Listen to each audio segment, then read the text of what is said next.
So this is another classic on the horizon. Over the past weekend, last weekend was one of the most epic wrestling events for its emotional impact, its thrilling impact, and most importantly, its entertaining impact. And we're going to reflect on the historic wrestling weekend, WrestleMania 37. And I have three of the best guys around to reflect on this historic event. First, we have Deron Davis here. What's going on, Deron? Back-to-back weeks for you. What up? Man, how have you been since last week? I've been great. I've been chilling. Living. Excellent. That's what I like to hear. Maybe we'll be seeing you at one of these WrestleManias one of these days. We have the Tweet Cap host, which you can find his show every Sunday on all podcasting platforms and YouTube. Ryan Page, what's up, Ryan?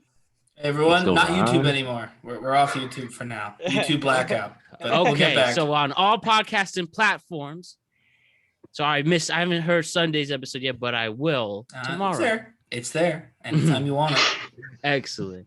All right, and then we have AJ the Man, aka Anthony Fernandez. What's up, buddy? No, back in the building. That's what I like to hear. All right, three of the best to do it. Three of the best around. Man, to start it off, I got to ask, guys, what are your initial thoughts on WrestleMania 37?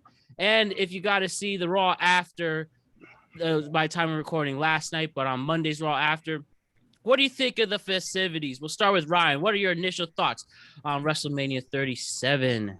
It was good. The Raw after sucked, but the WrestleMania was good, which, I mean, that makes sense when you think about it. They had live fans, which was great, but obviously it made going back to not live fans kind of boring to watch. And yeah, obviously big matches, a lot of big names. None of them were on Monday. So yeah, just yesterday was a letdown, but WrestleMania was very good. All right. Ron, what did you think of WrestleMania? Oh, I was really impressed, honestly. Like I was genuinely entertained both nights. I'm just gonna leave it. I was very impressed. The live crowd, the main event for night one, just the whole. All right, yeah, I'm just gonna stop there. All right, we'll hear the great thoughts there. So we'll hear the great thoughts throughout the show. And AJ, what do you think of WrestleMania? Honestly, it just kept me going. You know, like I didn't expect a lot going into it.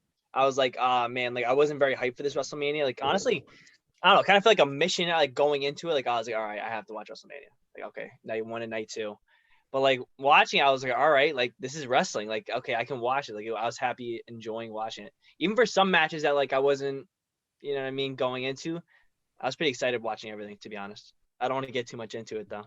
Definitely. Throughout the show, we're going to hit match by match and talk about all the great things. But yeah, initial thoughts.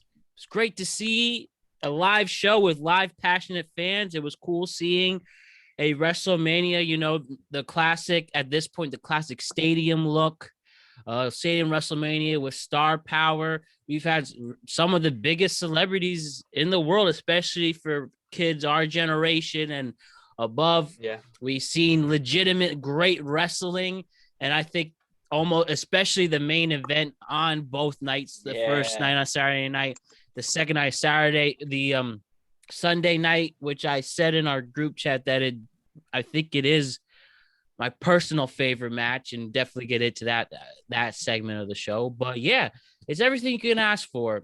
It was pretty popular, you know, throughout the weekend with a lot going on, still made some headline news, and it was just a good time. So glad to see that most of all, this was a huge step towards normalcy. We obviously know what we've been dealing with for the past 14 months, and it was cool to get to this point where we could get a legit show. Man, so before we get into the matches itself, one of the good things, why don't we hit it as a whole? First thing we'll discuss regarding this show is the various segments that we saw. And I'll talk about this as a whole, and we'll go one by one. You know, whether it's Bailey's comic relief, we'll put it that way. You see the hosts, Titus O'Neil and Hulk Hogan, that they showed up at the beginning of the show. Yeah, they did. And then they just stopped. I guess that still counts. And then they show up in Pirates uniforms. Oh, you gotta love it. You gotta love it.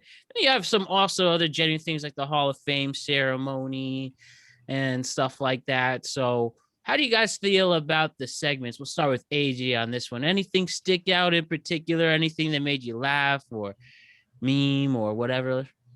I feel like everything was so bad that it was just funny. I was just sitting there laughing, and I was like looking at my dad, and I'm like, "This is funny, right?" And he's like, "No."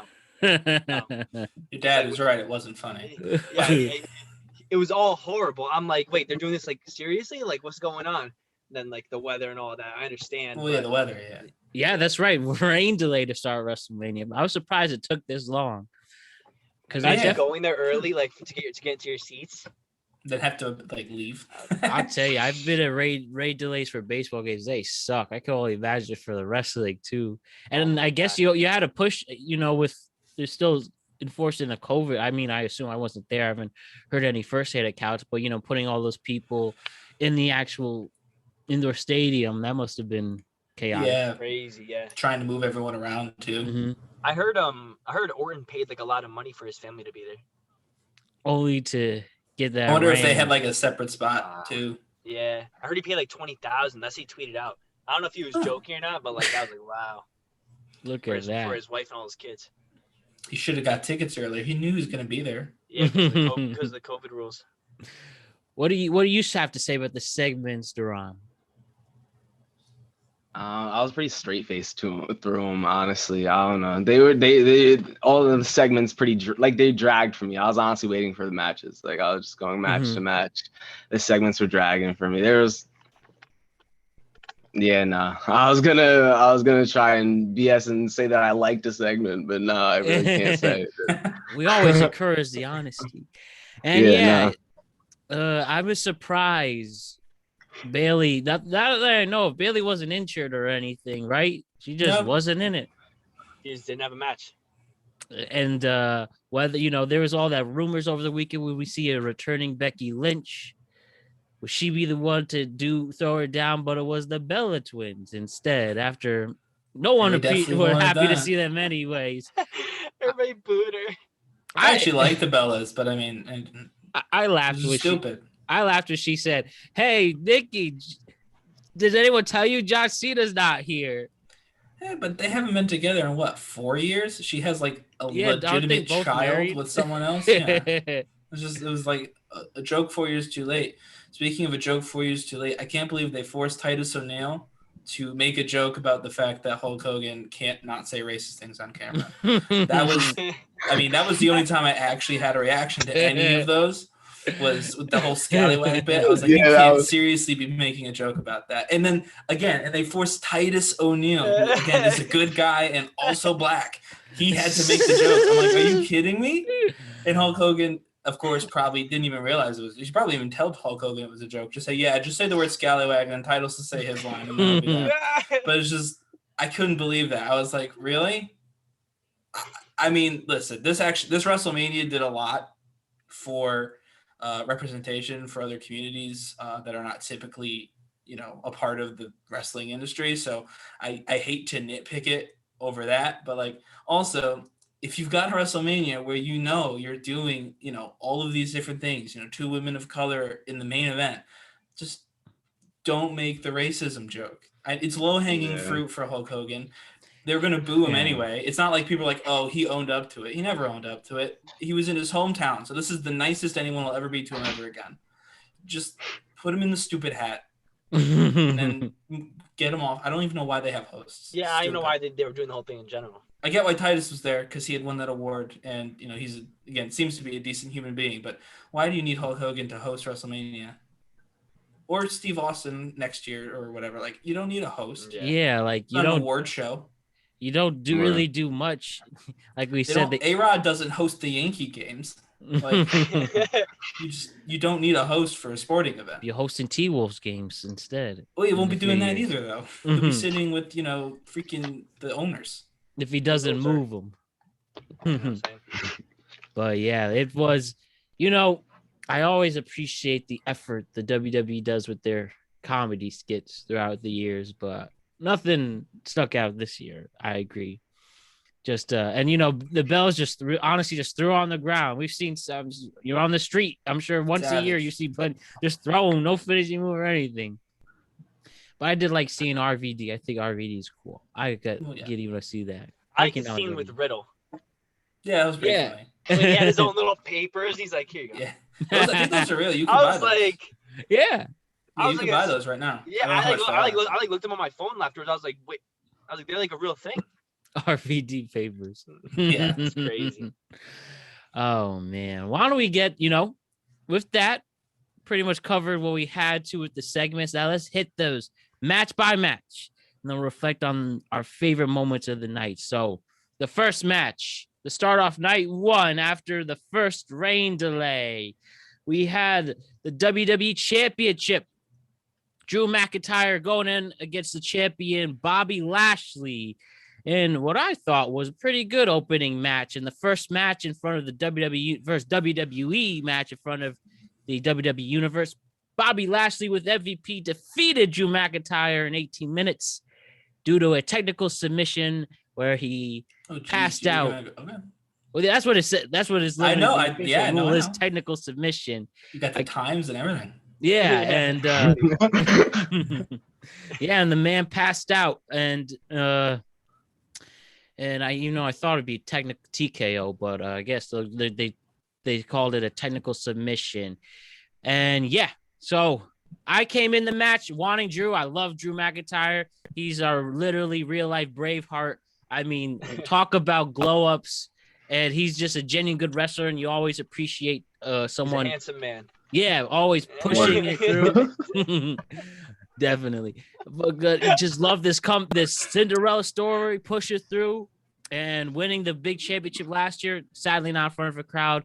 Hopefully, I thought this year would be his moment. I do understand where they're coming from and giving Lashley this clean win. But we're gonna see them do have a rematch about a month's time at WrestleMania Backlash.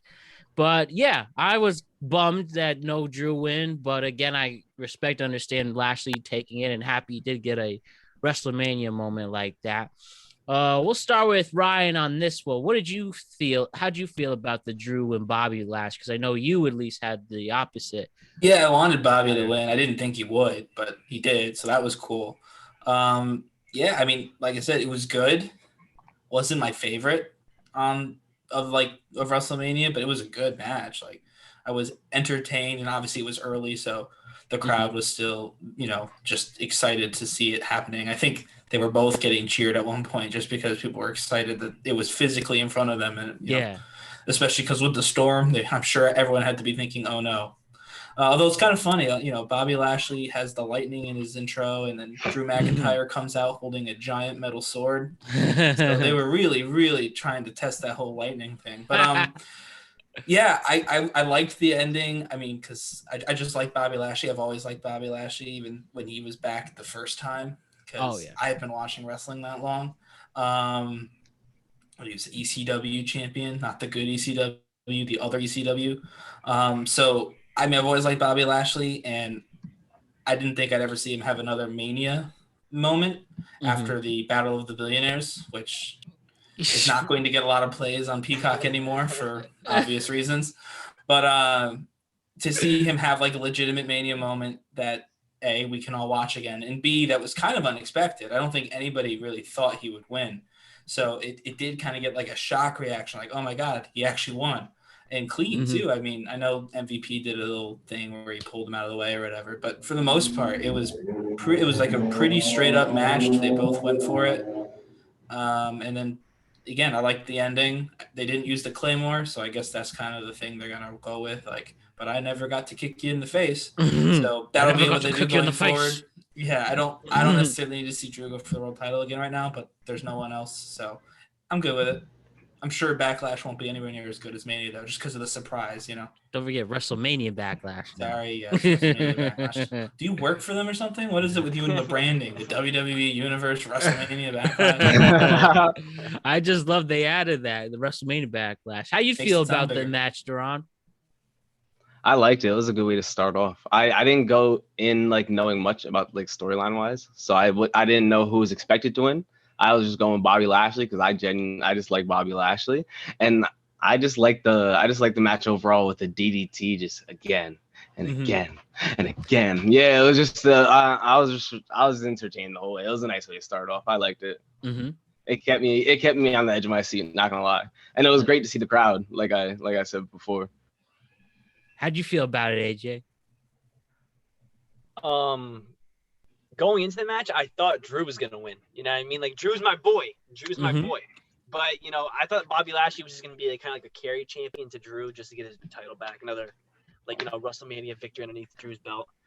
And going into the match, the pacing I thought it was a little slow at first, right? But I think that's because like all the weather delays, like they're probably just ready to wrestle right there and then, but then they have like 30 minutes of having to just sit there and wait for the weather to cool down. So I think they but eventually the match started getting a really nice pace, and right like Deron said before, with the DDTs, things are starting to heat up. I was like, okay, but it was like a typical heel ending. You know what I mean?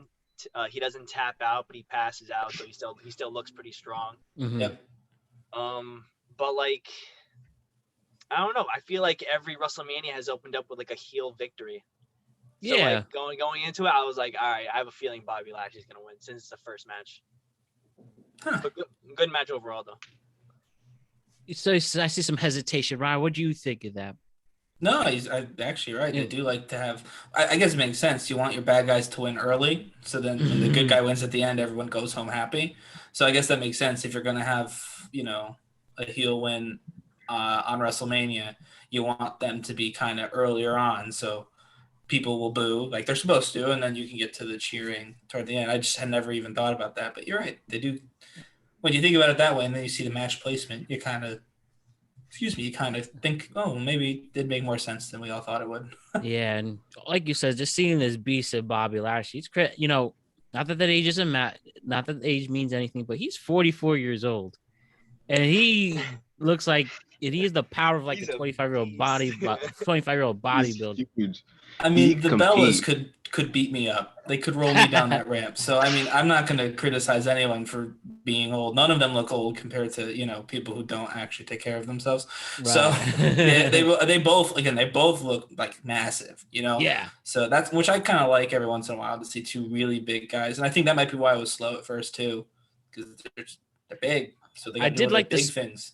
I did like the spot of Drew doing the, I call it the Undertaker jump. I don't know the official word. The Undertaker jump? Jumped off the ring and landed the. I don't want to say the suicide screw. He runs up and jumps off the. He had a nice. Over the top rope, right? Yeah. Yeah. There's not an official name for it, is there? Oh well, I thought that was cool as shit. And but do you guys feel that? Cool as shit jump. That's the official name. Do you guys feel that at this point, maybe to, put some pizzazz, they said that Drew initially dropped the belt just to add some more, make a little push in the championship scene, losing it to the Miz, then Lashley. Do you feel that we're just going to have him? And then, they had the triple threat with Randy Orton and Braun Strowman. And he won clean on that one as well. Do you feel they're just gonna, give it here? You're not getting it in April. You'll get it in May instead. No. Or you think Bobby will get this one again? Yep. If they're smart, he'll keep it until like Survivor Series. Or maybe SummerSlam. The SummerSlam is what they'll do, but I mean, Roman Reigns versus Bobby Lashley at Survivor Series is a big match. Like a very big match. Granted, it means Roman Reigns has to keep it for like a year and a half, but who on Smack? Edge is going to leave eventually. Daniel Bryan is probably already gone. You know what I mean? Those are not full-time people. So they don't have anyone. They have Cesaro. they'll probably go with him for a little bit, but he's not going to win. So, yeah, I think they should keep it until they do the whole brand thing. And if they can't make it till then find a reason for the brands to fight so you can get that match, because I would watch that. Those two, they're both bad guys, but sometimes it works. And I like cheering Bobby Lashley anyway. So, yeah, you are on a point, because right now they don't have anybody built up to beat Roman Reigns right now. No, I mean, right? Yeah. Like I don't see Roman Reigns losing for like at least another year. Yeah, that's probably definitely, true. And we'll definitely. I don't know who's beating him. It's gonna be fun to figure out, and Big E, maybe. Yeah, and people like him as a heel too. Like they like the way he is now. They're like, all right, like he's the real deal. Definitely, and yeah, we'll also break down Roman's epic moment at when we hit that part of this segment of this show. But yeah, all in all, Drew and Bobby, fun to watch, pretty powerful. We'll at least get one more month of this story, and then we'll see where it goes from there. So transitioning to that, the next match after that was we had in the final tag team turmoil match in the tournament that was taking place over the past few weeks. We had Natalia and Tamina Natalia and Tamina won by last eliminating the Riot Squad, and they won an opportunity to face Nia Jax and Shayna Baszler in the Women's Tag Team Championship match on the second night we'll get over. But do you guys have any comments regarding this match at all, if any? Not really. This is the only one I got wrong on the night one when I did the prediction thing that I do. So that was kind of cool, but I only got one wrong. But yeah, none of these people matter right now, which stinks because I like a lot of them. But yeah, none of them mattered for this. It was, I guess, nice they got to wrestle at WrestleMania in front of fans, though. Yeah, that's all I got to say about that. Yeah, I thought Riot Squad was supposed to win this match. Like I thought.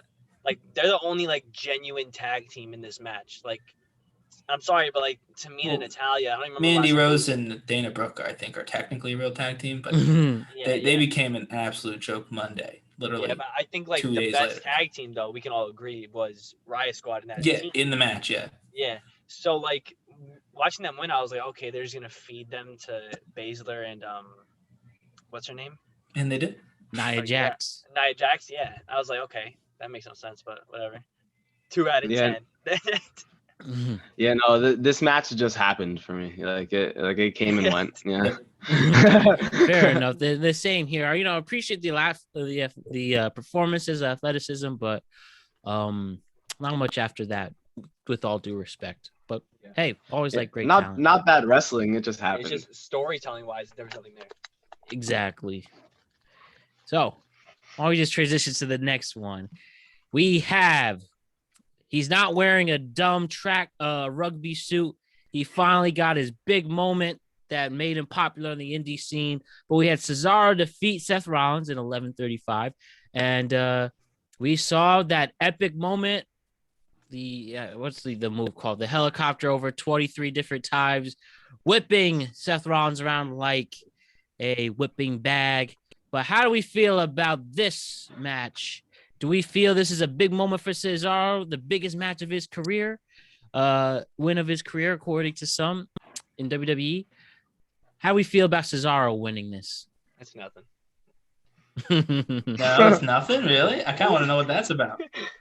Oh, no, you know what I mean? No. You know what I mean? It was for the better good, I guess, you know? Mm-hmm. Yeah, you a Seth Rollins fan, or what's going on here? That's what it sounds like. I might have an autograph or something. I don't know. Oh, right. Somebody's disappointed, it seems. AJ, walk us through your thought, your frustration in this moment. I walked into that match like, oh my God, look at Rollins, the pimp himself, the sweet dude, SmackDown right? drip. Yeah, the street drip, right? Comes down the ramp. I'm like, oh my God, he's gonna lose. Just by the way he was walking out, I was like, oh wow, he's pissed. My face was straight the entire time. He's swinging Rollins, like with my whole family's like, yeah, and I'm just like, some bow. Didn't he only get it off like 8 times the first time? And then Rollins was like, I'm the man. Yeah. Well, he actually did that other move too, which everyone doesn't.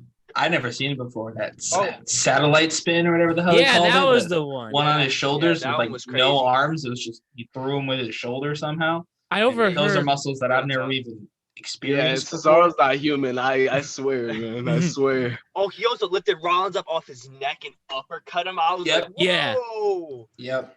It was. I mean, Cesaro did good, but like I said, Cesaro won this. He might even get a title match, so Roman can beat someone. I think Seth will still probably be better off in the long run than Cesaro. I mean, I don't know. I don't work for them. I don't know what their plans are to who's going to win what. But if I had to guess, I'd say that this was kind of a thank you for not leaving and going to, an indie promotion that would look at you and just give you all of the championships. The one on Wednesday nights. So yeah, I think that's what this was a please don't go work. Don't work on Wednesdays, Cesaro. We want you to stay here. And I think he will. I don't think he plans on leaving. But yeah, this is just a nice moment for him, I think. And I mean, it was a good match. But again, there was no real story. I mean, this started when Seth Rollins came back and said, I have a vision, and everyone left except for Cesaro for some reason. And that's how the feud started. Everyone ignored Seth Rollins but Cesaro. And so he's like, you'll be my feud then. There wasn't a lot of real story here. I mean, they beat each other up, obviously, because it's wrestling. But before then, that was kind of the crux of what was happening. And suits. There was a lot about suits in the lead up to this, which it seems AJ was actually a fan of. I didn't. It's fine. Hey, I wake up every morning in a suit because of him. You know what? Then he's inspired someone. That story was made for you then.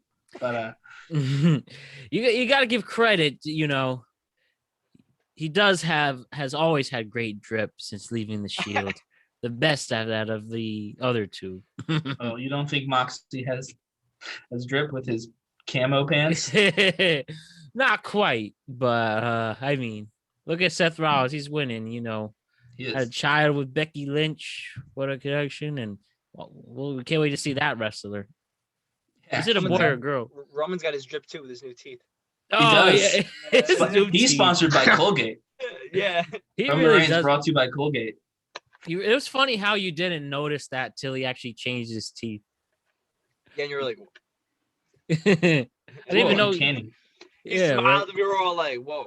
Something's off. I was winning there. So yeah.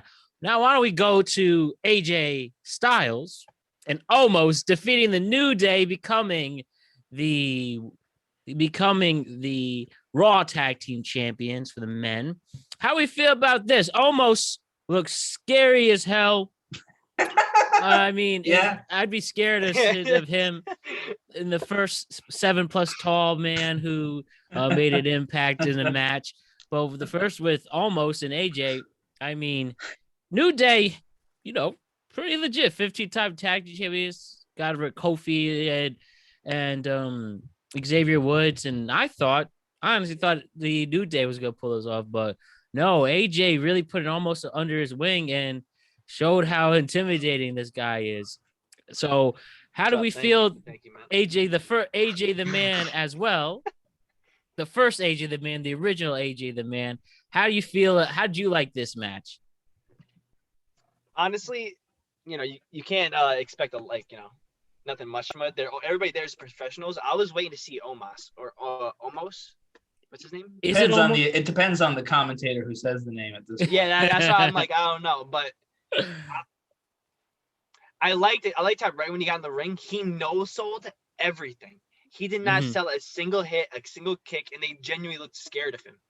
Right? Yeah, and I was about to say Woods in particular. I mean Kofi too, but Woods was the one who was in the ring when they did that bit where he climbed up, he got a little cocky, and AJ woke up, and then AJ looks at Woods, and Woods just says, "Don't do it," and he smiles and tags him in. Like Xavier Woods sold the whole thing really well, like the whole being scared thing, and on social media and on YouTube before the match, it was the opposite. He was talking about how he was like pumping his own shit basically on social media until the match, and then when it finally came in. So I mean, the New Day did really well at making him. I mean, not that he needed a lot of help But they made him look even more intimidating. And like I said, once he got in, he did exactly what he would do. The thing with the forearm, phenomenal forearm off of his shoulders, that was kind of cool. Yeah, that was awesome. They should use that as like a finishing move. You know what I mean? Like tag AJ in, and AJ jumps up. But because the more they do it, the more like fluid it's gonna look eventually. Yeah, exactly. But yeah, it was good. I wasn't surprised. I was surprised they kind of had the New Day act kind of didn't act. They weren't bad, but like they were doing a lot of stuff that like the Revival would usually do back when they were on WWE, like double where they like cut the ring in half and they would like keep them isolated from the partner. Like they kind of took the role that usually the bad guys do, where they try and isolate one person, work one person over, and then that one person gets the big tag. But it was weird because the roles were reversed, but it worked okay. I don't think that the New Day are, bad and now AJ Styles is face. It was just, it was kind of weird to get used to that, but it makes sense because Omos was really supposed to be the star of the match. It was his debut, so. And he did that. What do you have to add on, Deron? I mean, nothing much. I mean, you guys covered up pretty much all of it. They did a really good job of making almost. They did AJ and Ryan tag champs. No, they did a really good job of just making Omos look like an absolute beast, and I mean, it was good. I was entertained. I fucked with it. I liked it. Man, he's something else. Former college basketball player. Yeah. Can I ask, has any of you guys actually in your life seen a 7-foot man in person? Not counting NBA players if you've been in an NBA game, even though they look pretty much the same too. But I mean, like in my daily life, met someone. Yeah, like have you seen someone even on the street? Like it's not. They're not. I know. I've seen somebody like that is 7 foot, but I've never been like right next to them where I'm like. Yeah, I've never been able to like look shoulder to shoulder and look up and be like, damn. I remember. I don't think he was 7 foot. Because I remember having a conversation with him, but I used to work at a burger store, and there was this guy who would come in. He only came in a handful of times, but he was like 6'8", 6'9", and I always felt so tall. So seeing this man walk in, and I'm just like, it was inhuman. It was inhuman. So imagine 7 foot, Jesus. Yeah, right. I was at school. I hung out with this guy on the University of Hartford and University of Hartford basketball team. And I was hanging out with him and another friend. We were just, we were at Boston Market for some reason, but he was 6'8". Nice. I remember rudely asking, "Hey, how tall are you?" You get this all the time. How tall are you? 6'8". And I use that as my reference for the height of people my whole life. So 6'8", that's your benchmark. Yeah, that's the tallest I can confirm. I know someone I met. And almost is 7'3". So adding 6. There's a picture of 6 more inches to that.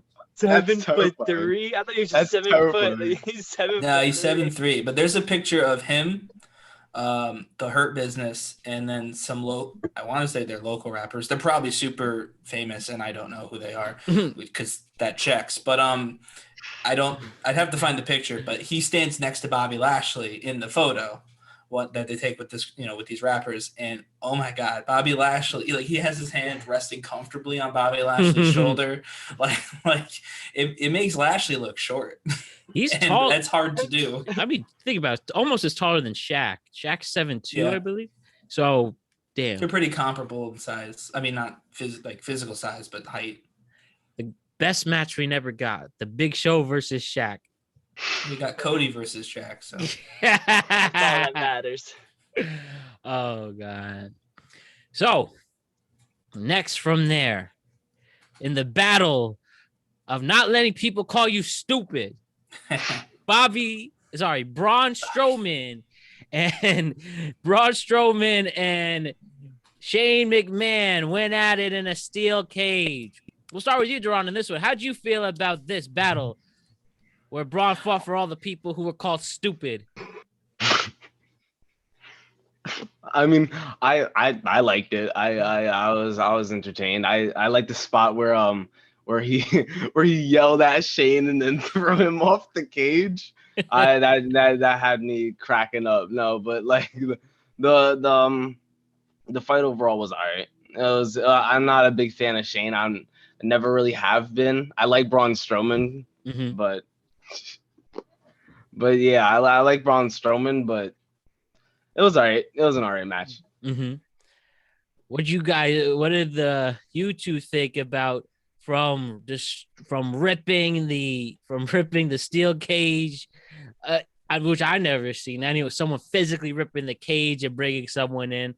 And yeah, you have 51-year-old Shane McMahon falling off a steel cage. Now he kind of fell kind of low. He fell on the top of his back with his lats, which thank God that didn't turn. That could have been much worse. But that's what he does. I mean, not to be rude, but Shane McMahon is not a professional wrestler. He's a professional crash test dummy. He's a stuntman, yeah. Yeah, his matches are how much can we throw Shane McMahon in between him jumping off of things. So I liked the match, by the way. And I mean, I wore the Braun Strowman shirt last time at the Royal Rumble podcast that we did. So I really like Braun Strowman, but he's also, at least as a character, objectively stupid.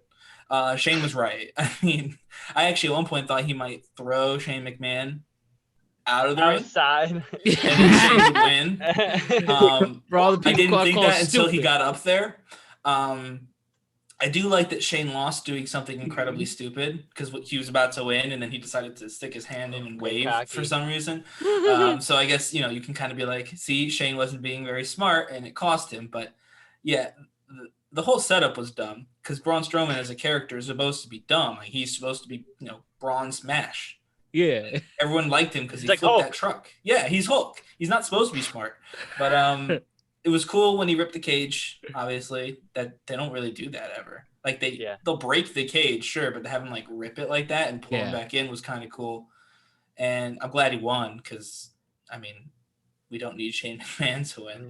Yeah. I like Shane. I've seen Shane wrestle for real. And, I mean, actually, they're very entertaining. I know on TV, like, oh, my God, get this old man off. He's so sweaty. But when you're there and you can't see how sweaty he is, you're like, oh, my God, he's going to jump off of that. Or maybe he's going to jump off of that. He does sweat. He is so sweaty. I never noticed that either. Yeah, no. I thought it was only me who realized that. I was like, man, he is sweating. I was like, it's like a sauna. I would probably look similar. I'm not, like, again, it's probably hard to do. There's lights. There's a lot of movement. Again, he's jumping off everything. So I'm not necessarily insulting the fact. It's just something that kind of takes me out of it. Like, no one else looks gassed. Takes you out of the story. You're just like, yeah, no one else looks tired. But Shane immediately looks like he ran a marathon to get there. He starts there, and it doesn't get any better. Whenever I see him sweat like that, it just reminds me of, like, when Roman speared him too hard and he just got knocked out. And just with that, that's not funny, but also a little funny. Yeah, the look of death in his eyes. Yeah. Whenever I saw it, I was like, "Oh, he's out of it." He also looked really scary in the DX versus McMahon's Hell in a Cell. Like, that's old. From 06. Like, like, wow, like, it looks like those were legit. It seemed like I never found out if that was legit. He was legit. He was selling, or he, like, was inches away from fucked up. Could you imagine Vince versus Braun? Like, Vince from then, Braun, when Vince used to wrestle and he was jacked, even though he was like 80. Well, he's 80 now, so he looked 80. He was really 60, and he was still scary. He had that Men's Health cover where he's like biting the chain. You remember that one, man? Yeah, of course. Yeah. You know, like, could you imagine that Vince McMahon in the cage match with Braun Strowman? I think that would probably be the best match on the card against me. toxic That'd work be just as funny. I'd be laughing the whole contest. time at Braun. He'd be screaming, "I'm not finished with you," and then Vince would scream back at him. Probably, I don't know what he would say, but yeah, he challenged God. Say you're fired. Yeah, well, yeah, challenged God to a fight though. I mean, he's just they're so funny. The two of them would be hysterical. I think. You were about to say something, AJ? Oh no, I was just saying you're fired. Oh yeah. I love that match, man. Why did this match even happen though? Because Braun Strowman was called stupid and got Nickelodeon slimed. Yeah. What social media campaign was pushed for that? I was gonna say, like, what storyline was this for? Like, was this like the kids in the back that were like, "You're getting called dumb"? don't worry. Yeah. You could always Essentially, You could always right? grow. Yeah. You could always grow to be 6 foot. 11. You could just beat them up. Didn't Nia Jax have a similar story a few years ago? Yeah, But, which was even it's like- weirder because it wasn't weird actually. The Nia Jax one made more sense because it was Alexa Bliss before what we saw here. And she was like doing like the mean girl blonde thing, and Nia of course is heavier, and so that was kind of the point. And so that made more sense. But this was like Braun Strowman's like, you don't like me, and then Shane instead of being like, Shane instead of being like, what are you talking about? Was like, actually, you're right because you're stupid. And he threw slime on him, and then there was a match. I can't get over the slime. I'm like, I really thought they were going to get a Nickelodeon person. We had a lot of celebrities. I was like, who are they going to get? I can't even name a Nickelodeon person now. I'm way too old for that. But like, so my references are like Miranda Cosgrove or whatever. She was Disney, whatever. I was like, who are they going to get to come in and like be the special ref for this match? Because like that slime made no sense. None. You're right. No grown men are throwing slime at each other. Like what? Even in a kid's show, they don't do that. Like, didn't make any sense. And that's why we love wrestling. But the cage match was cool. Yeah. So this next match, what I've been excited for months, it's got me giddy. They're my second favorite match of the entire weekend. This was your second favorite match of the entire weekend? Yeah. You think this is better than Sasha and Bianca? I didn't say better. Top 3. I didn't say better quality. One of the I'm best saying matches from the weekend, favorite. Personal favorite. Okay. And yeah, man, it's nice. Like I said, I'm one of the biggest Bad Bunny fans I've been for a long time. And when you see this guy's legit the biggest star in the world in terms of music internationally, and he gave 3 months of his career off a brand new album he just released. Reckon we all know he definitely did this because of COVID. If this was a pandemic world, he would not have spent that much time. But fuck it. But him and Damian Priest beat former champions, world champions, the Miz and John Morrison, in a legit match again. A lot of people. Look how cheesy he is when he talks about him. Yeah, it's just like, yeah, it's like Matt has been telling me about this. I mean, last night. He's so giddy when he's talking. He's like, Bad Bunny, 3 months off his career. Last night, I got a text from Matt during Raw that just said, "Man, I miss Bad Bunny on Raw." That was a legit text I got from Matt last night. Man, Bad Bunny, man. Just see, like I said, it's just a cool moment. We get legit biggest stars in the world, and he, did a legit great match. And now celebrity involvement. Yeah, what was his 2 moves? The Bunny Destroyer and that's a real move that real wrestlers use. The Canadian Destroyer. They call it the Bunny Destroyer because Bunny, but and then that 5-point jump, man. Like he just killed it. No celebrity involvement. No celebrity, like I said. And I heard someone else say that David Shoemaker said, all the celebrities who are bummed now that they cannot just give Dolph Ziggler a right hook and get clout for the night. Yep. All those celebrity involvements are done. Now you have to step your game up because of Bad Bunny, former 24/7 champion. But yeah, in all seriousness, so Peter Rosenberg, future Hall of Famer. He is definitely celebrity. There's no way. He held the championship and had a good match. He is a Hall of Famer. First ballot. Put him in next year. They might. Don't joke. Yeah, man. And he starts his big tour next year. He'll be at Barclays. In Newark on the I like that Triple H gave him permission to do it too. Yeah. Commercial. And okay, now you can tour. He's like, all right, you can have your mic back. Yeah. That should have been the story. He was forced. It's like Space Jam. Yeah. We'll always lose. The Miz is the Monstars. But yeah, Bad Bunny. It's funny when you see the all your hot Instagram fans liking him do a wrestling move. That just, like I said, is giddy. But I mean, breaking down the match itself, how did you feel about the match itself? like between seeing like these two former champions, it's been months build, and we saw a legit good match. How do you guys feel about the match in general? It was good. Yeah, I liked it. I was surprised. I mean, I didn't expect him to actually know how to wrestle, and he looked really good. I mean, like, yeah, he looked really good. The frog splash, the double falcon arrow with him and his boy. What else? Well, that The was match one of the big overall, problems, though. Him and his boy. Damian Priest could have been anyone. I could have been Damian Priest in this match. That's the thing, yeah. Like, which I mean, Priest got whooped in this match, and like Bad Bunny just put the backpack on. He's like, yeah, right, exactly. And they had the whole point where then it looked like they were gonna. So Bad Bunny was getting beat up. I was like, oh, this is perfect. Bad Bunny's already looked impressive. Now he's in peril. Everyone likes him. He's gonna tag in Damian Priest, gonna clear house, win the match. But then they went back, and then Damian Priest got beat up, and Bad Bunny had to save him. So they kind of made Bad Bunny look extra good, which is fine. But then Damian Priest was just there. I mean, you know what I mean? But I thought it was great. I was not expecting that. And the Monday Night on Raw, he gets beat again. Yeah. He got beat again, and then Miz and Maurice decided to get as close as humanly possible without wearing any clothes. But the return of the live sex celebration. Yeah, Edge would have been proud. But no, I thought that I do feel bad for Damian Priest because again, the feud he's in now is still based around Bad Bunny, and Bad Bunny was like obviously very good celebrity involvement. But Bad Bunny is not like a Ronda Rousey when she came in. Like that changed the company.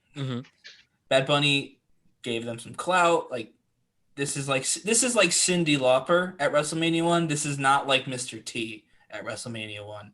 Like, and so I don't want them to focus Damian Priest's entire next career. Like, yeah, his next 3 feuds can't be this guy was with Bad Bunny. You know, he can't feud with Miz because of Bad Bunny, and then feud with Morrison because of Bad Bunny, and then he won Money in the Bank because he won that match with Bad Bunny. Like, you just can't. That can't be the entirety of his character. It's not like I don't care, and I hate to say that, but I mean I like Bad Bunny. I didn't really know much about him until this, in fairness, but he's good now that I know who he is, and so I guess mutually beneficial is a big match. I learned a new artist, but I also don't care for him to be on TV every week anymore. Now that he's like physically not going to be part of any of the shows, so hopefully they find something. Not Bad Bunny related to do with him now, because they didn't really give him a lot of he didn't look particularly impressive, especially compared to the fact that someone who has no sports background was like very, very good for what we were expecting. Yeah, the match was like all for Bad Bunny. No, Matt wants Bad Bunny to be, I think the Almighty versus the Bad Bunny would be where Matt's head's at right now. Me and my fellow Latinas. SummerSlam. Oh, yes. Maybe. Yeah, just in time. Him versus Triple H. Winner. Honestly, that'd be probably you lose, kind of fun. You can't go on tour. Me and Ryan against Matt and Deron for the tag champs, and then the main event's Bad Bunny against the Almighty Bobby Lashley. There we go. Hey, Nicholas won the tag titles. I could beat up a little kid. I wouldn't, but I could. Yeah. Fatal 5-way against Nicholas. Oh, Us boy. 4 against Nicholas. Yeah, I got to put my money where my mouth is now. What a time. What a time. And now to wrap off night 1, we had the historic and a legit fun match to watch. Bianca Belair defeating Sasha Banks, winning the SmackDown's Women's Championship. Oh, man, what a moment. What a moment. Ryan, I know you're a big Bianca Belair fan. How did you feel when you saw no. Oh, you're not? Oh, excuse me. I didn't care at all about this match when it started. Until the day of, I was like, oh, yeah. And I knew they were going to main event. I was like, that's cool. I get it. Especially because I knew that they wanted, Roman, Edge, and Daniel Bryan on night 2. So you kind of want to have it balanced. It's like, perfect. That's fine with me. But I didn't really care. And then I watched the video package on the pre-show, the same one that they did before the match. I was like, oh, they did a nice job. Like, that's not at all how I remember their feud going, but they put together a really nice story. And then when they got to them again and they showed that video package a second time, for whatever reason, I was just all in. And then from Bianca's entrance onward, I became a massive Bianca Belair fan. Like, I had no problem with her winning the Rumble. I thought she was fine in NXT when I watched her there too. Like, but I wasn't like a big fan of Bianca necessarily. But from like the moment that, right after that package, from the moment she stepped out, I was 100% sold on Bianca Belair winning. I wanted her to win. I almost felt like I needed her to win. I don't ever feel watching wrestling because I've been watching a long time. And I was like, wow, like, yeah. And then she won, of course. And I know some people were upset that she kind of broke and started to cry a little bit because of the main event. But like, honestly, I thought it was okay. Like, she is a rookie. They didn't make that a big deal in the actual feud, but in the video package I talked about, where they rewrote the whole feud in a day, they mentioned that. They mentioned that this was like a rookie. She started right after WrestleMania last year. This is 1 year, in totality with the company, technically, because they don't count NXT. So, like, if you're a rookie and you're in the biggest game of your career, of course you're going to be nervous, probably visibly. And she's also the good guy, so, it makes sense. Like, if Rhea Ripley did the same thing, that would look stupid, but she didn't. So I thought it was fine. I actually thought it added to it when I saw how nervous and, like, happy she was to just be there. I was like, all right, definitely sold. And I guess the only nitpick is that, well, not even a nitpick, but the only thing is I never once thought Sasha was going to win this match. They didn't really present it to me. Like, Sasha did well. It was really cool. She did all of her good stuff. And like, she even modified some things to kind of go with the flow. And so, I mean, Sasha's always awesome. So there's that, but I never once was like, oh, and here's where Sasha wins. You know what I mean? I'm like, oh my God, Sasha's going to win. Like, I never once was like freaking out, like, oh my God, I can't believe she's going to lose. And if they had just one of those moments, and I'm sure they tried, it just didn't work. But if they had one that I bought, and I think the fans bought, that would have made the ending even better, even though the ending was nearly perfect because everybody there wanted her to win. Like, she's just so likable. But if they had one of those moments where I thought, oh my God, we want her to win and she's not going to, and then she won, I think it would have been even better.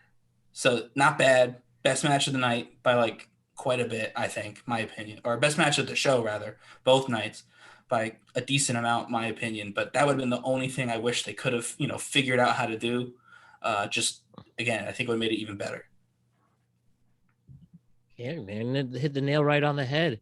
You two have anything to add on to that?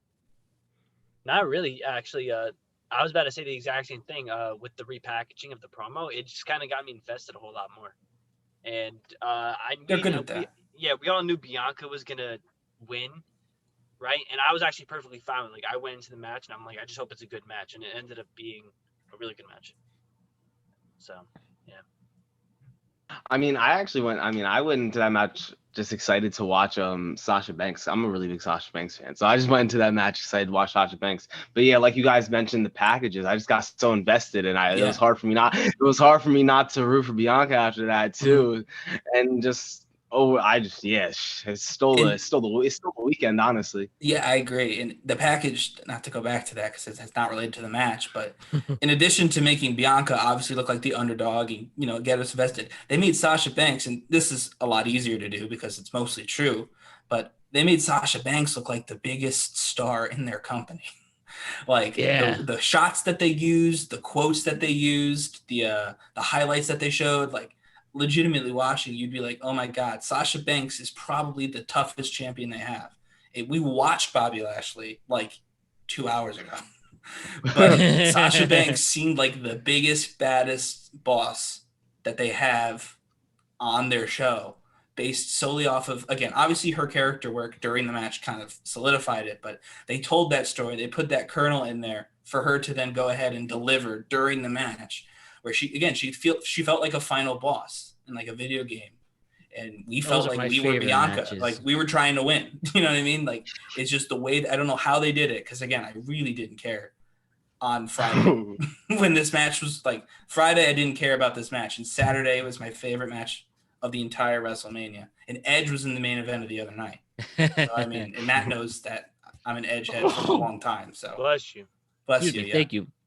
Yeah, man. Shouts to Edge, and can't wait to talk about that portion too. But yeah, like you said, it was the final boss. I love the final boss main events like the Daniel Bryan getting the against Orton and Batista final boss, or I guess Batista finally going over too. Those are always Cena? the most fun. Cena beat He did it JB a couple times. Oh yes. I love that meme. That meme starting to go around from Judgment Day 05. Literally the bloody Where he had all the titles. Yeah. Yeah, that's a big meme starting right now. I saw that circulating. I saw that too. Oh man. Wow, that makes a Tarantino movie look tame. But also, last but not least on this, have you ever seen Bianca Belair live? Is that ponytail real? It's a dumb question. I did see her live. I heard that ponytail's fascinating in person. I mean, I was in the stands, so I couldn't study the ponytail. But she got her rib, didn't she? Used it. She got Sasha bleeding on her rib. In NXT, she was a bad guy in NXT, which by the way, but in NXT she used that whip a lot. The hair whip was like actually a signature move. Whip her hair back and forth. Yeah, and I don't know if this was on purpose or not, or if it just kind of worked that way, but she has not used it on the main roster, not once. So the fact that, WrestleMania, biggest match of the night, main event for the title, she finally broke out the hair whip. She finally used that every one time X you say factor that only she has. Again, if you didn't watch NXT, maybe wouldn't have noticed that, but like she used it not frequently, but enough on NXT that it was odd that she had never used it before on the main roster. It was like a signature. Yeah, and so like for it to have, to finally have for the hair to have a WrestleMania moment, especially because it's so connected to her character, I thought that was kind of cool too. For that to be the first time that more fans got to see the hair in action. Her hair is genuinely that long. Then that's not. I have no idea if that's her real hair or not. I won't even. That has to be hard. But just curious. Just curious. Oh, you hear I'm just typing away. Yeah. No, it was just saying she's 5'7" and that hair's 5'7". If it's real, just saying. Good point. Unbelievable. So going into night 2. We started off voice crack. We started off with what a match to start off. I did not expect this to start off the night. Randy Orton defeating the Fiend with Alexa Bliss. Sorta. In 5 minutes and 50 seconds. I mean, first of all, I liked Randy Orton's new attire. Well, I mean it's the same attire, but I like the white red look. Too, and then he and Edge were matching. That was kind of cool. you see the returning Fiend who's been written off TV for months finally coming back on. Alexa Bliss did say we will kill Randy Orton, so expect to see a murder possibly, but Randy beat him pretty clean, pretty fast as a simple RKO, and it's done. Then you see Alexa bleeding black goo or paint. I don't know. And then they just turned it off and they were gone. And that was that. I mean, where do we go? I love the way you described that. In fairness to Matt, that's pretty much right. Yeah, that's exactly what happened. It was confusing. What is up with the Fiend? You think, like I said, one person said the Fiend is like this new restaurant your friends keep suggesting. You keep going to it every week, thinking, oh man, every time you go, it's like, man, it's okay. Thinking, oh, finally, I'm gonna get that great meal from this restaurant and love it for good, and then it just disappears and disappoints you, and then before you know it, it's closed, gone. They have to have something against Bray Wyatt. They have to. Yeah, like, did he? Are they mad he cheated on his wife with the ring announcer? I mean, what's going on? You know what I did like in the beginning, though? Like, how he was all burnt, and he's, like, walking through, like, this huge, like... He went through the blinding lights tunnel, and he came out the other side without any burns. Yeah, right, and he completely healed up, right? And I look at his outfit, right, and he's, like, all black up top now instead of having, like, all that crazy stuff now. So I looked at him, and I was like, oh, he looks like a badass. Like, he's about to rock Randy Orton. And Randy Orton, like... hits him with like 3 RKOs and then not even 3 would have been great. One, just one RKO. 3 would have been fine. Maybe I still would have been fine, but then he gets back up and looks at it and just everything goes black and that's it. And we're all just like, okay, yeah, yeah. So it was okay, I mean, I'm a Fiend apologist. I like the supernatural stuff, actually, because there are real sports. I do watch real sports. I don't need every single wrestling storyline to feel like real sports. It's kind of nice when you have, the real thing with like Bobby versus Drew, super intense. Like, yeah, that feels real, like a heavyweight fight. But sometimes, there's a magical murder clown. I do like having that every once in a while. And so I like the Fiend, and I like that he can tell different stories.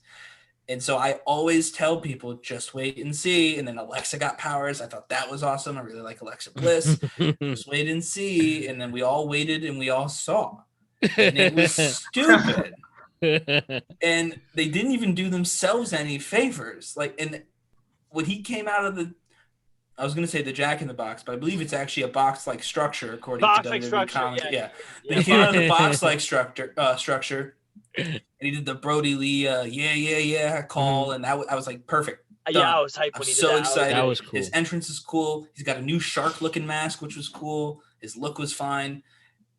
And then it started okay. He kept beating up Randy Orton. When Randy Orton hit him, he just stood right back up. Sold everything. Sold the announce table. It's like, fine.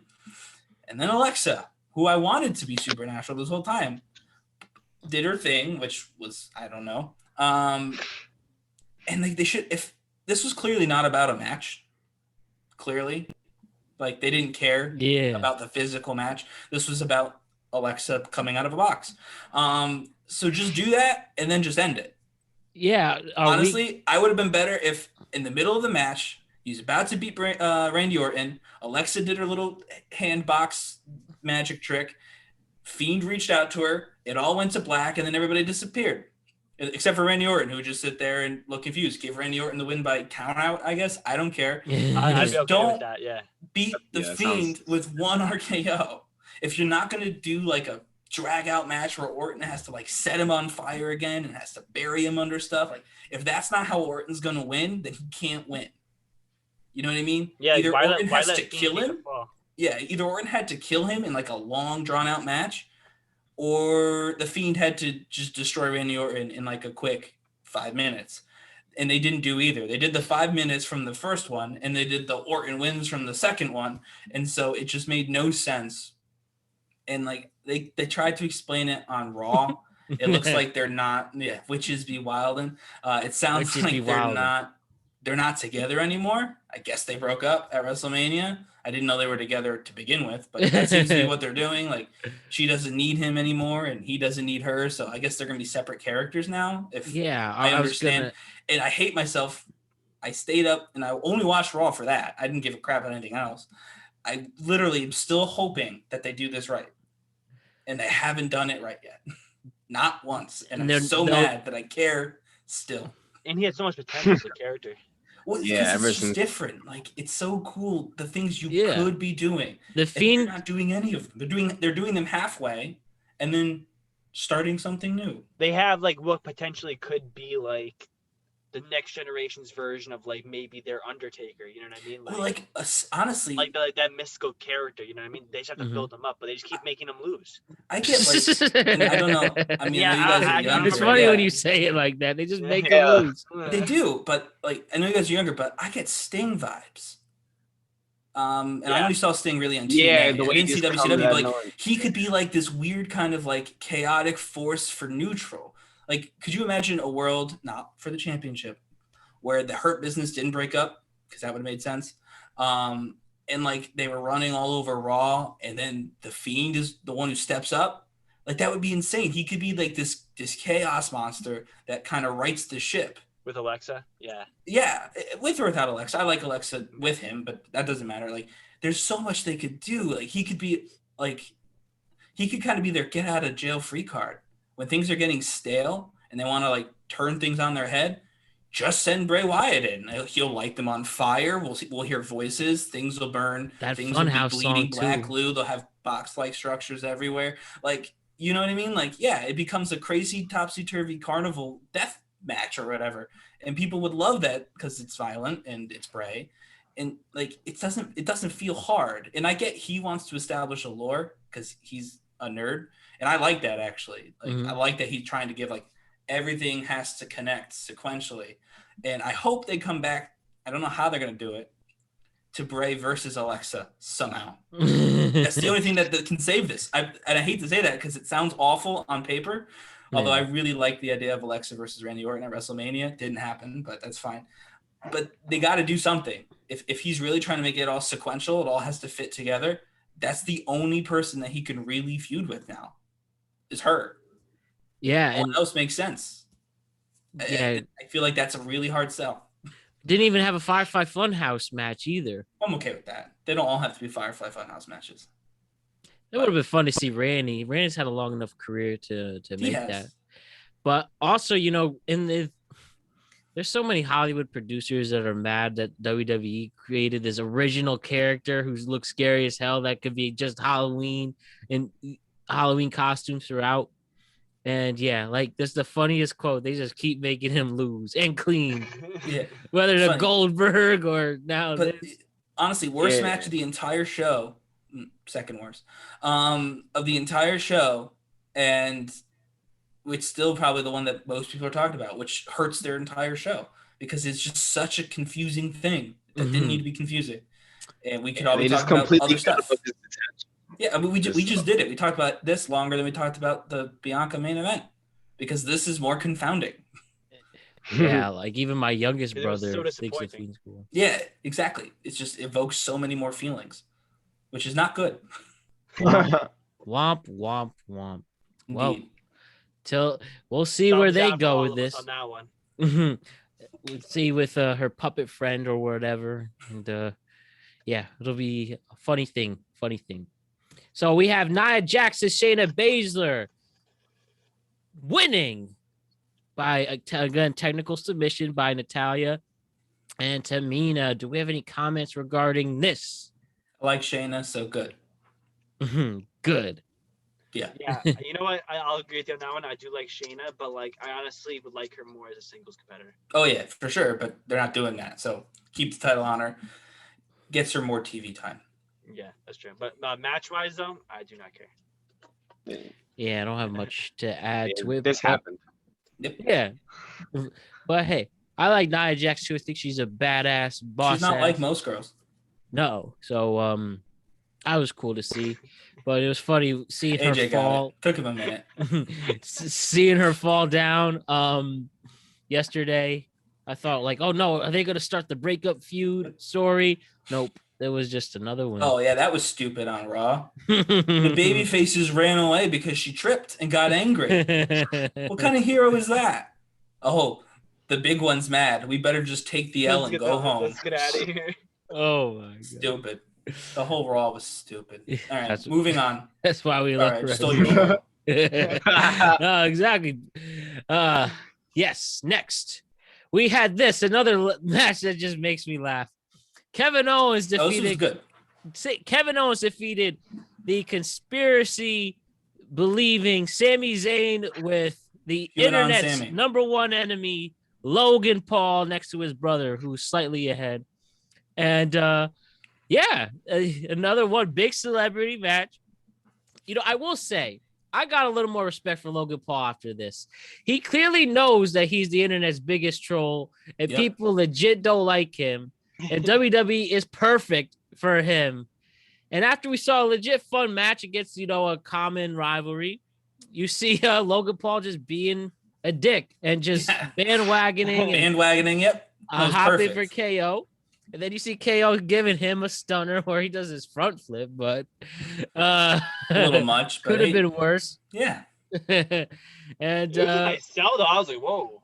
Yeah. Oh, yeah, he went for it. It was a little over the top, but I mean, it wasn't bad. It was just extra. Flatlined. Yeah. But I will say I like Logan Paul a little bit more after that, understanding his place, and it was part of the entertainment. Between that and Grandpa Monster on The Masked Singer, yep.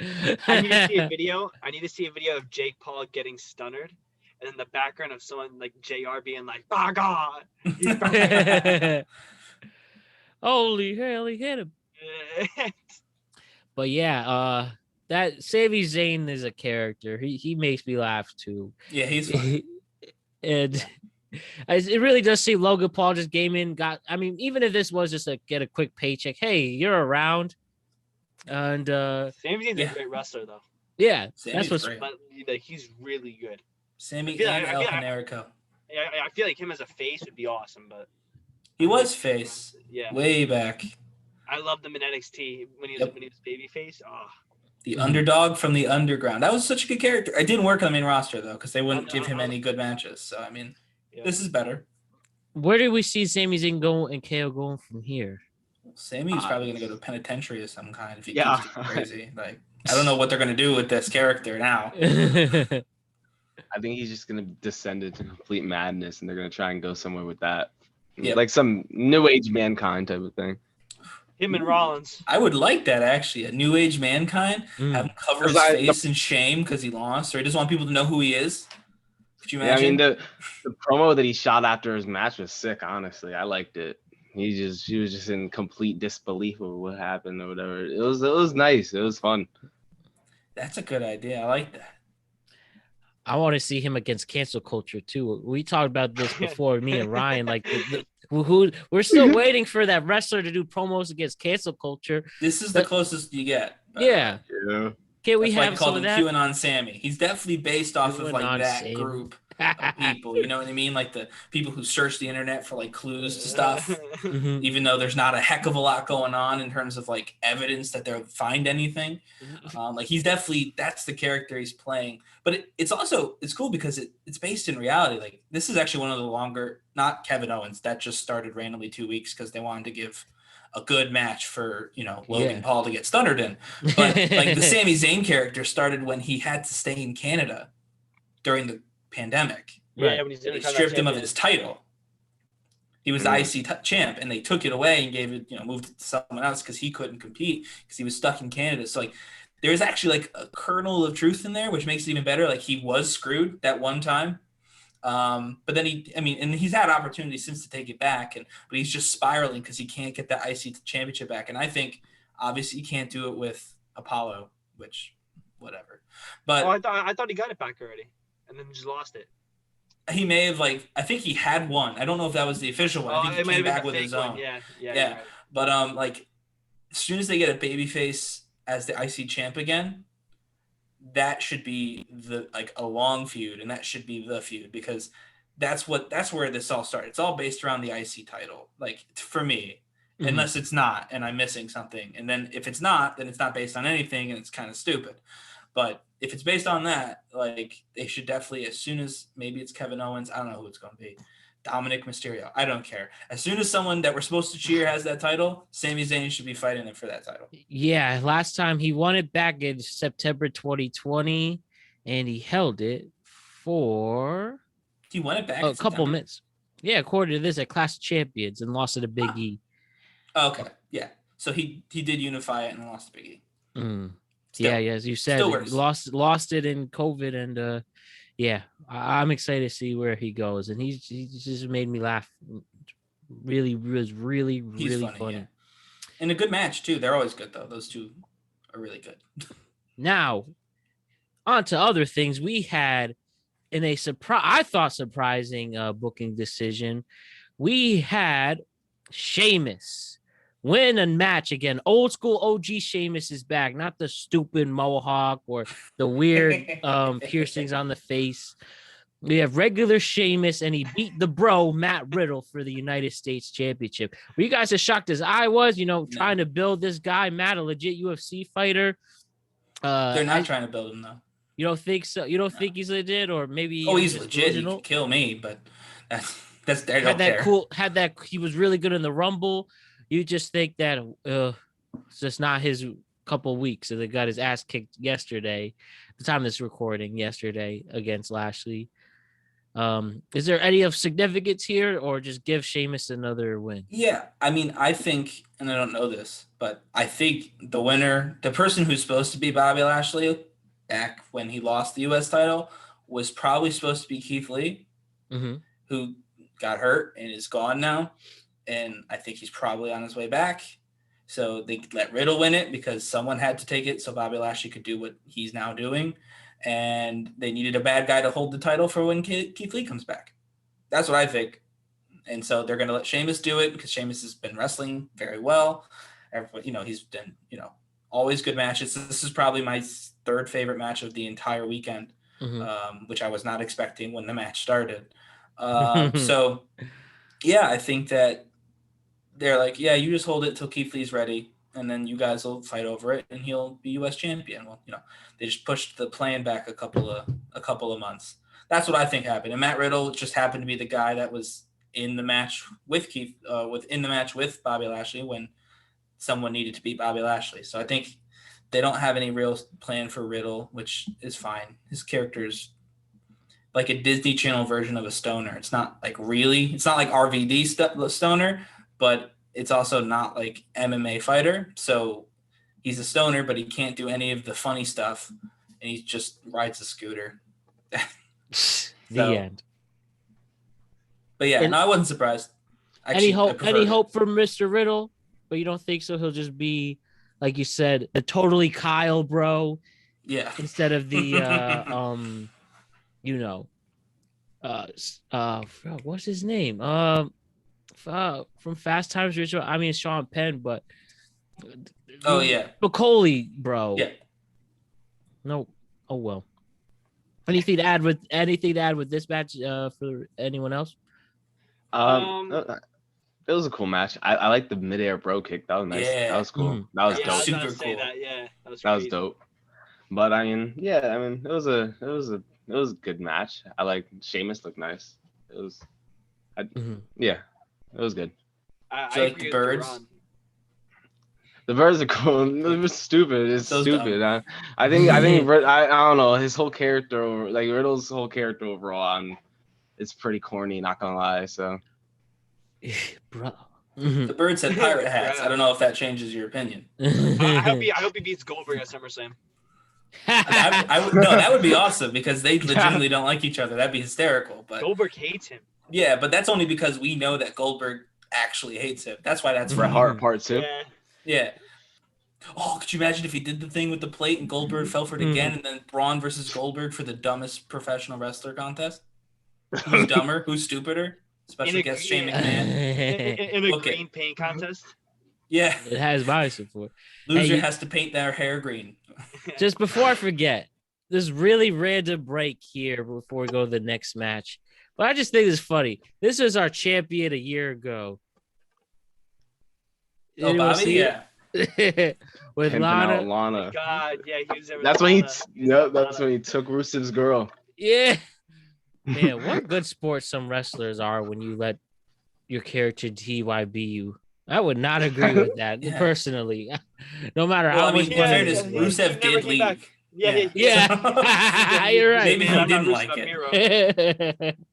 Although Miro's just as bad as Rusev was. I'm actually real disappointed. But that's a different podcast. You need to have a wrestling podcast, man. Come on. Get on definitely. Rusev, man, one of the biggest letdowns ever. He should have beat Cena at their WrestleMania match. I mean, being a Putin supporters, rolling around with the big ass tank only to have him lose. Well, at least he got Lana. Lana's one of the most beautiful people ever from wrestling. I think. Yeah. So then we had the Intercontinental Match. The hometown of Tampa, Big E loses in front of his hometown in a Nigerian drum fight match, which I personally thought it was cool seeing just the banging. I understand why people didn't like it, but yeah, no drums. They forgot the drums in the match. There was a couple around. It was funny hearing that. I forgot what specific percussion symbol. The gong. Yeah, but that was funny. But Big E loses, but Apollo Crew gets his moment. But some people think that this is Big E's now getting an opportunity to go to the main event push from it. So is it worth it getting lost, having taken a big L in front of his hometown, rocking the Feeding Tampa cape, and do we think it?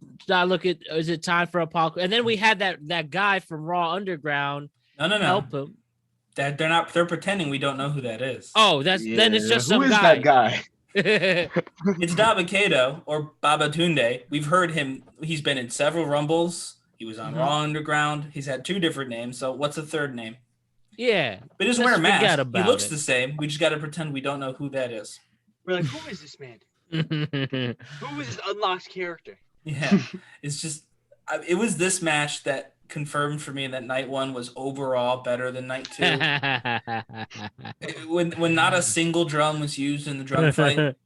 Well, wait, for WrestleMania, right? They have the next 2 locations picked out, right? And one of them is they're coming back to Florida, right? I know they're going to Texas. It goes Texas and then LA. I'm not sure of the next part, but I know at least those 2. Okay.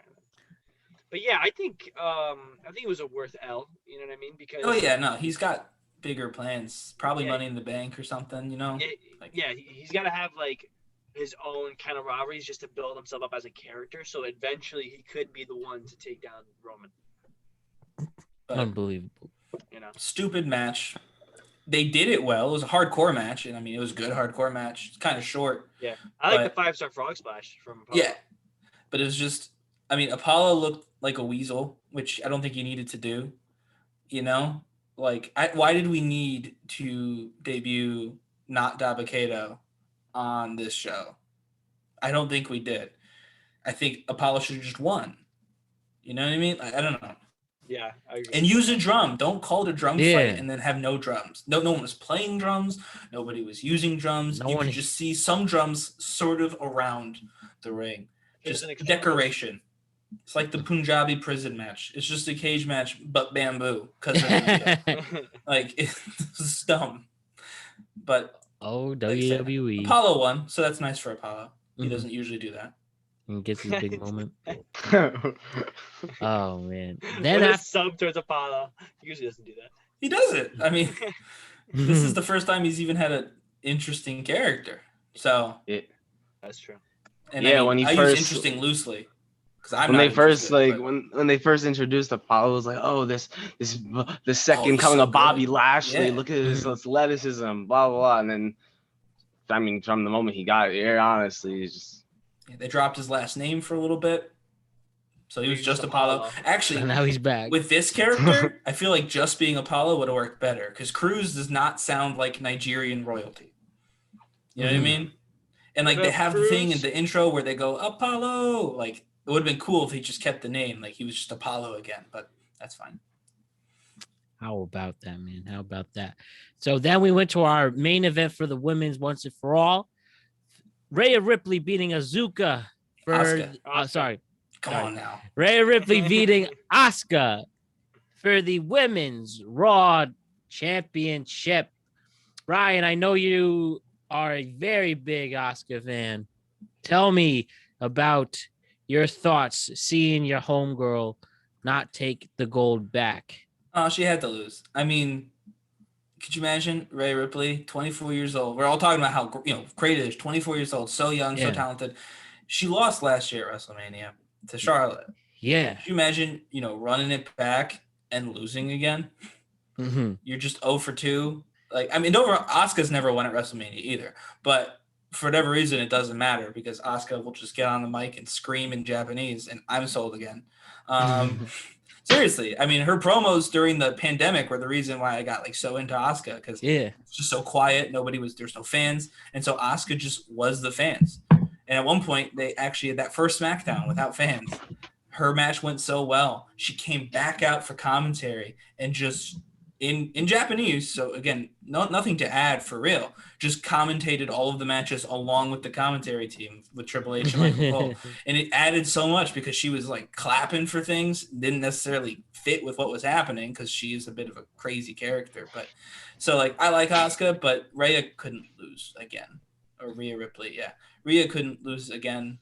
She needed to win this, and that makes sense. And they're doing a triple threat, it looks like, with Charlotte, which is even better because she at WrestleMania Backlash.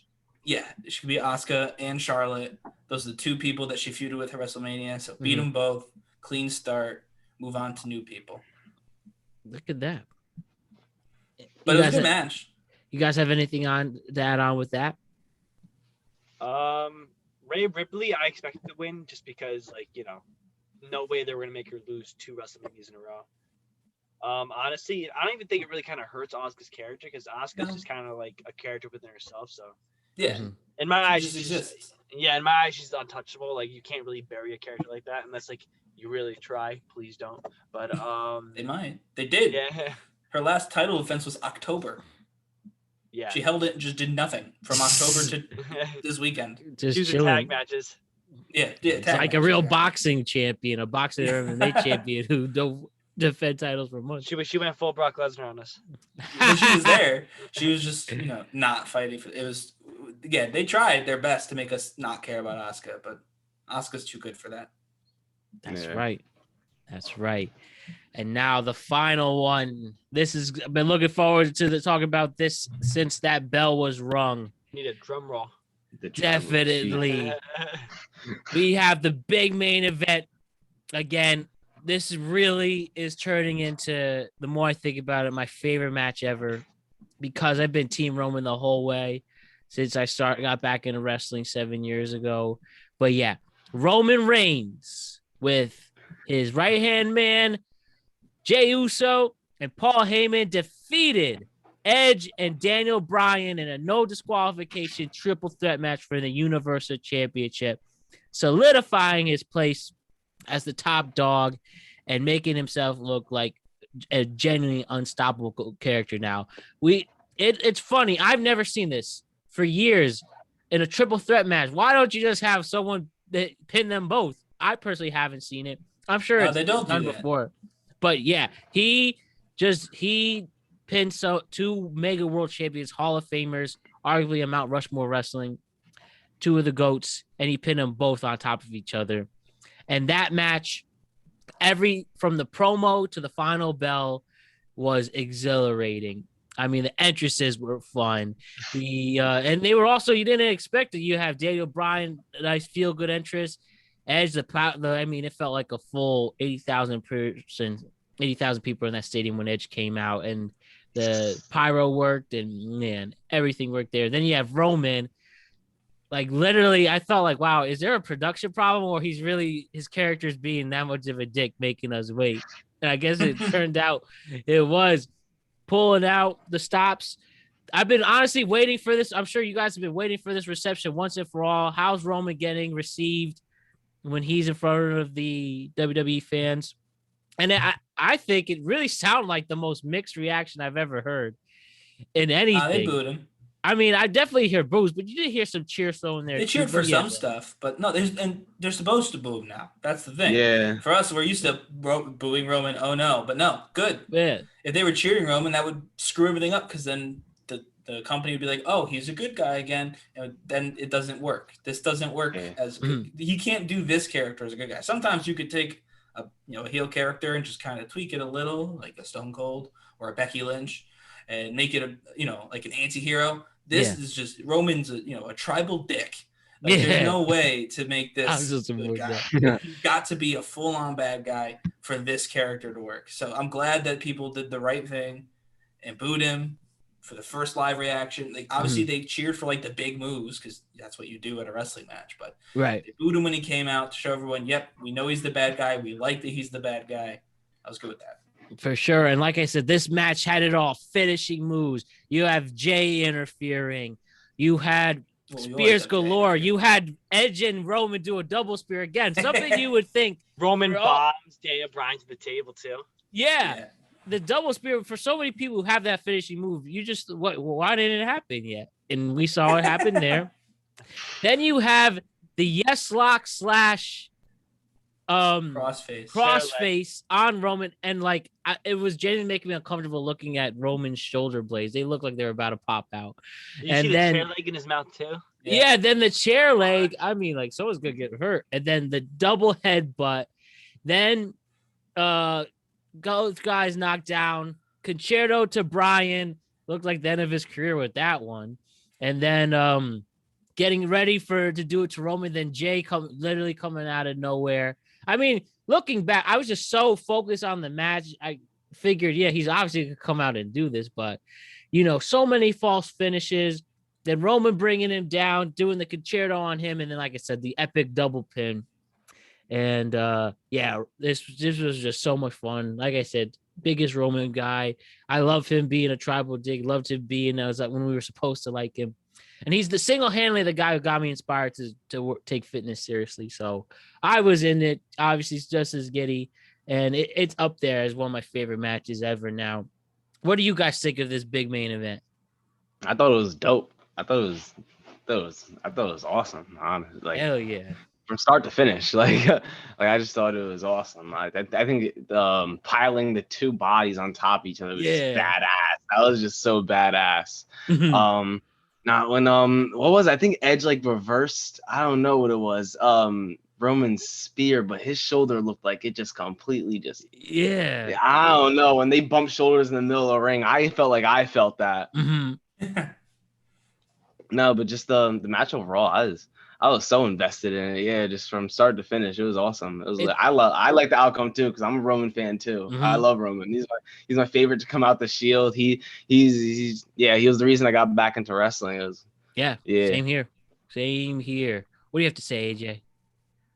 So on the last podcast about the Royal Rumble, I said about Edge win the Royal Rumble. I'm like, all right, whoever he picks, I was expecting him to win, right? Because he was at the time he was a baby face. You know, I mean, he went in number 1 overall. Like, there's all this hype about him. Like, all right, cool. Like, whoever he's facing, he's probably gonna beat. And then he picked Roman, and I was like, ooh, I don't know. I was like, I don't know if he's gonna beat Roman. I still had faith. And then as like the weeks went on, then boom, Daniel Bryan's in the picture, and I'm like, ooh, all right, my percentage is starting to get a little lower. Like, then he turns heel, and I'm like, oh, he's definitely not winning now. And I was like, really? I actually the exact opposite reaction. Really? No, I got that reaction because I was like, okay, so since he's a part-timer and Daniel Bryan has before this said he's going to be turned into one, I don't think they were going to put the belt on him. But he's supposed to be like the baby face, right? So if they're going to make a heel win, I don't think they would have had Edge win. They would have had Roman just to build him as like that Thanos type of character. Thanos. So I took the turn, and it was a heel turn, but I don't think it was actually a heel turn. He was just he became Edge again. I mean, because when he retired, I liked that Edge too. He's Adam when he retired. No, but when he retired, he was a good guy. He had beat Del Rio, which whatever. He was a good guy. And he was on SmackDown, and that was fine. But Edge, like the Edge, was rated R superstar, the ultimate opportunist on Monday Night Raw, the perpetual enemy of John Cena. That was Edge. Right. That's who Edge was. And they turned him back into that Edge. They realized that, like, look at me, I'm your favorite grandpa. Wasn't real, like, it was a good character, and everyone wanted to cheer for Edge, but it wasn't a main event character. And because they did the same thing with Daniel Bryan. They just redid the best Daniel Bryan story. They said, what was the best Daniel Bryan story? Oh, when he won, he earned his spot, even though no one said he could, into that triple threat, and he tore the house down as the underdog. And that's what he did. Like, everyone played their absolute best character. Obviously, Roman had to be who Roman is, but it happens to be his best character too. But they kind of tweaked everybody to be basically at their peak. Edge was back to ultimate opportunist Edge, hitting those concertos, doing whatever he had to win. Daniel Bryan was, that underdog who all he needed was an opportunity, and any given night he could win. And so when they did that with Edge, I was like, oh my, they might actually have Edge win. I thought Edge might beat Daniel Bryan. I didn't think he'd pin Roman Reigns, obviously. But I was like, Edge might legitimately, spear the soul out of Daniel Bryan and win the title at WrestleMania. And when he came out, he was cheered like the baby face that I knew he was going to be cheered like. I know that he was acting like a tool, but that's Edge. That's what he's supposed to be. And so he got the exact reaction I thought he would. And that's what actually made the match so good is I legitimately thought Edge was going to win going in. And then Daniel Bryan started to fire up like he did at WrestleMania, 30, 31, whatever that was. And I was like, number 30. Maybe Daniel Bryan. Like, they got me a little bit. I was like, maybe Daniel Bryan will win. And then obviously Roman won. And I never thought Roman would get pinned. So every time they put a move in on Roman, I was like, that's not it. But every time Daniel Bryan and Edge tried to, kill each other, I was like, that's it. That's who's going to win. I thought Roman was going to be pissed that he lost, and that was going to be his whole thing going forward. I didn't actually think that. I did pick Roman Reigns to win, but they convinced me that was a legit possibility, and I was really excited about that, actually. But no, it was a good thing that Roman won. The double pin was cool, although I think they're going to use it to set up the Edge match by Edge saying that he pinned Daniel Bryan. Technically, yeah, that's the first thing which you is do stupid. see, so that like while that's it's unconscious. Yeah, right. Yeah, And so if they use it like that, that takes a really cool definitive ending where, Roman, because I mean, Roman gets a lot of help from Jey Uso. Yeah. Like, that's his character. So, and he had a lot of help in the match too, but he looked real strong, even though he had help from Jey Uso because of everything he did. So, like at the end with the double pin. So I hope they don't use the double pin. If it is Edge, that's fine, but have Edge, win another match. Have Edge, bury Jey Uso under a mountain of chairs or something. Like, have Edge do something to get in the match. Don't have Edge come out and say, I pinned Daniel Bryan. And then Roman say, but I pinned you. And then they say that we'll have to settle this at Backlash. Like, I don't want that. That's stupid. That's not what that move was meant to be. That move was meant to be Roman kicked both your asses and pinned you both. And if they don't treat it like that, if they treat it as like a plot device for the next match, I think that's dumb. And it makes the ending go from real cool to kind of like forced and kind of stupid. You know what I mean? Like, it didn't look forced. But if we know it was done specifically so Edge could get a rematch, then it looks like Roman was like forced. And then when you think about it, like, why would you stack them on top of each other? You could just put them next to each other, lie down on both of them. Like, so it looks forced when you think about it too hard. So hopefully they don't make us think about it too hard. But yeah, definitely easily the second best match. It felt the most like a Mania match, actually. Right. Like the crowd and even the shots, like the wide shots of the crowd was getting rowdy like they used to at the old Manias before they were like real stadium shows, and like they kind of ran slightly smaller stadium venues. You know what I mean? Like when we were kids, Matt, like it looked like that almost, even though there was so few people there. And I thought that was kind of cool too. It was almost like using the small crowd to their advantage.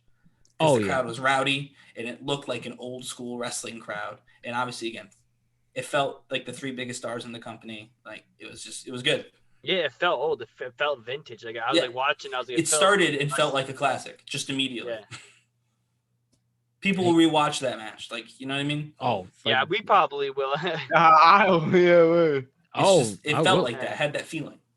Yeah, I will too.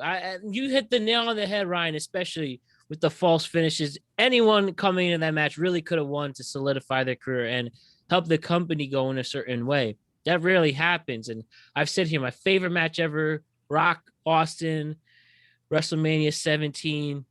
And again, at the time too, either one of those guys could have won and it would have made a big impact on the company. And that's what happened here. What now? Shit. Yeah, 20 years ago. So look at that. It's nice to see the relevancy of wrestling keep being on hold. And it was what a thrill, honestly. And that's where wrestling, like, I can show this match confidently to non-wrestling fans, even the wrestling haters, and they're like, wow, that was pretty entertaining. Like, that's when wrestling has its peak of pure entertainment and willfulness and fulfillment all coming together. And man, it's like I said, I think it is. I think it's my favorite match. The only thing with Rock and Austin, because I'm a huge Rock guy, I don't like seeing him lose in that match every time. I always turn the match off after that epic kick out. Then I stop. That's how I say that's where the win is. But yeah, this is where the guy generally would wanted to win. And like, what a time. Wrestling is great because it matches like the triple threat. So my final thing to say, guys, before we say goodbye on this one is tell me your guys' favorite match or favorite match or moment, and tell me where you want to see of this Mania. Yeah. Okay. And tell me where you hope to see the product go with certain characters, where you want to is Roman ever going to be stopped again now? He's turning into Lesnar, but will actually show up. Or, with Ryan and Asuka, or if you care where the bro's going, or you like to see if Bailey has something to say about getting thrown down to the ground. We'll start with Deron. What do you have to say about your favorite moment from the weekend? I think my favorite match of the weekend was Sasha Banks, the Sasha Banks match versus Bianca. Like I said before, that stole the weekend for me. That is perfect ending to night one. Just Cinderella story for Bianca. More so Rapunzel with the hair. You know what I mean? Just like, it was awesome. The crack that the whip made when hitting Sasha Banks was unreal. Yeah. I'll combine the match and moment for that one just because how much I genuinely enjoyed that main event. Great. Awesome answer. What do you have to say, Ryan? Well, my favorite match is also Sasha and Bianca.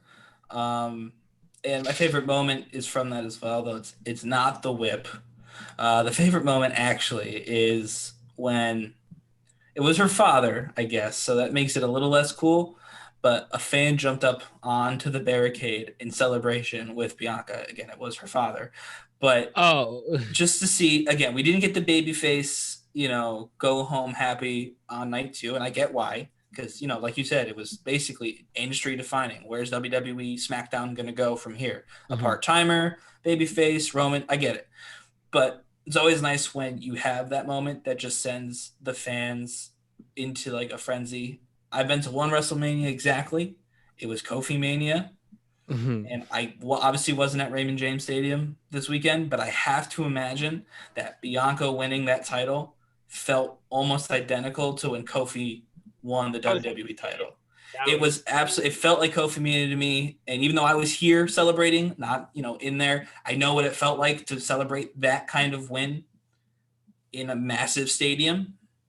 And so I think that's exactly my favorite moment, just because I know what that feeling is from experiencing it. And again, it was nice to see it happen. It made me feel good, and I wasn't even there. So, all right. Hey, Jay, what do you got to say? All right, so I think my favorite match, like between both nights together, would probably have to be the Roman, Daniel Bryan, and Edge match. Just because it felt so much like when I was like 12 and I was just sitting there watching like the main event of WrestleMania, everything's on the line. It almost felt real, like in a sense. Where we're like, all right, like I don't know what's about to happen. And watching Daniel Bryan get dropped through the table and like Edge spear Roman, like it was a bunch of crazy. That was big, right? And then like at the end, like the big dog wins. Like, all right, like damn, like Thanos won, right? Yeah. But I think my favorite moment though. Probably got to be RVD with his papers. I will look at those papers. Now, we can celebrate with the legalization of weed in New York and New Jersey specifically. Almost here. But, yeah, exactly. We love seeing new businesses booming. Absolutely. Yeah. Absolutely. Yeah. And, yeah, for me, too, match and moment was that WrestleMania main event. It's been rare where I felt like so giddy and felt perfect story, even though it seems a little bit under that Bad Bunny. Bad Bunny was someone when you just watch something so fun. Like I got the same reaction when I watched an old Keenan and Kel episode, my favorite show growing up or something. Oh, man. But this was actually like so much emotions coming into it. It's so you just smile. I watched it on my iPad at home, and I had my cat was hanging out with me, and I was screaming on that at points, and he just hopped off. So it was just so much fun. Like I said, when wrestling hits its peak. And yeah, I will put on the record now as of April 13th at 11:24 Eastern Standard Time that Roman Reigns defeating Daniel Bryan and Edge at Mania 37 is my favorite match. And it will be a long time till that change. It was always that Rock, Stone Cold, and it lasted, 20 years. This is new change because that's just where you have beyond wrestling, you had a perfect story unfold in front of a crowd. And for that, I will always love that match. So what a pleasure, guys.